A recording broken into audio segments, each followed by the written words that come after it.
C'est donc sous ces tentes plantées ici, à Karen, un des quartiers VIP de Nairobi, capitale de la République du Kenya, que se sont donc réunis, que se tient, ce que je veux dire, ces premiers conclaves ou ces grands conclaves de l'opposition politique en République démocratique du Congo.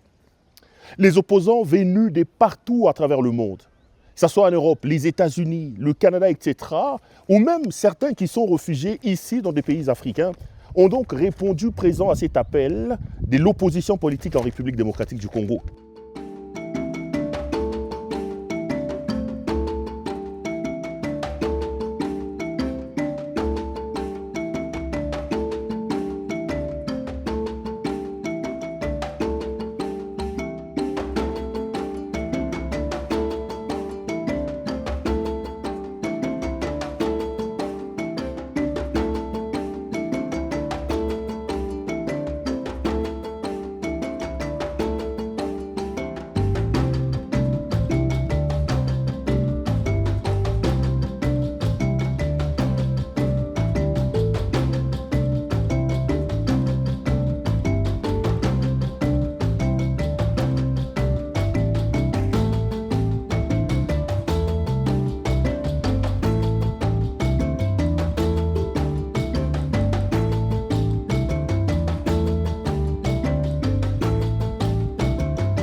Tous, ils sont unanimes et conviennent qu'il faut absolument mettre en place une dynamique collective d'unité pour aller à la lutte de cette dictature et de cette tyrannie qui s'est installée à la tête de la République démocratique du Congo, incarnée par M. Félix Antoine Tshisekedi Tshilombo.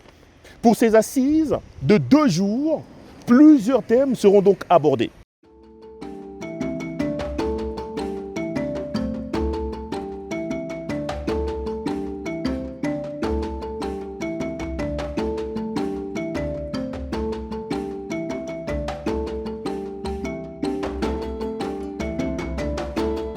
Le programme prévoit donc que la rencontre puisse avoir lieu pour 2 jours. On commence aujourd'hui le 14 octobre pour terminer demain le 15 octobre.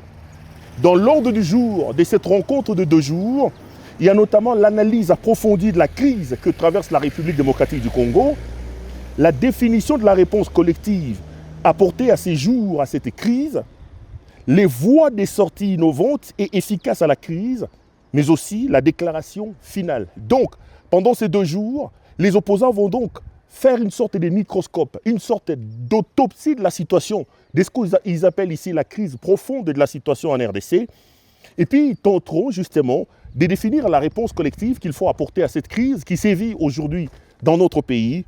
Enfin, au niveau de 3e point, ils vont aborder la question de voies des sorties. Une chose est d'analyser, une chose est de faire le scan en profondeur de la situation, mais une autre est également d'apporter des voies, des solutions pour sortir. Ce n'est pas venir assister, c'est venir participer à la grande rencontre de l'opposition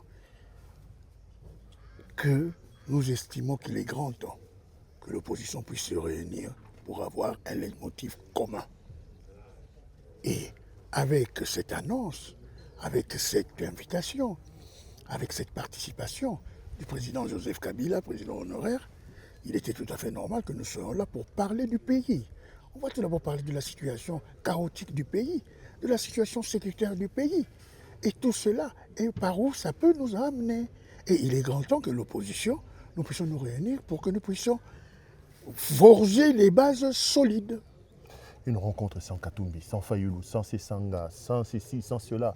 On parle déjà d'un échec. Vous n'avez pas réussi à avoir tous ces gros poids lourds-là de l'opposition. Est-ce qu'on peut parler aujourd'hui de l'unité de l'opposition sans les Katumbi, sans les Fayoulou et tous ces mondes-là? Vous savez, pour quelqu'un comme moi qui a déjà bourlingué dans l'opposition, ça ne m'étonne pas. Quand nous avons fait les forces acquises au changement avec le président Etienne Tshisekedi, est-ce que certains partis politiques étaient là? Quand nous sommes arrivés à l'invitation du président Moïse Katumbi et du président Etienne Tshisekedi à Genval, est-ce que tout le monde était là? Le MLC était là, l'UNC était là, les gens de Lucien Boussa, ils étaient là. Il y avait beaucoup de gens qui n'ont pas boycotté, mais qui n'ont pas voulu venir. Mais en ce qui concerne d'autres, peut-être qu'ils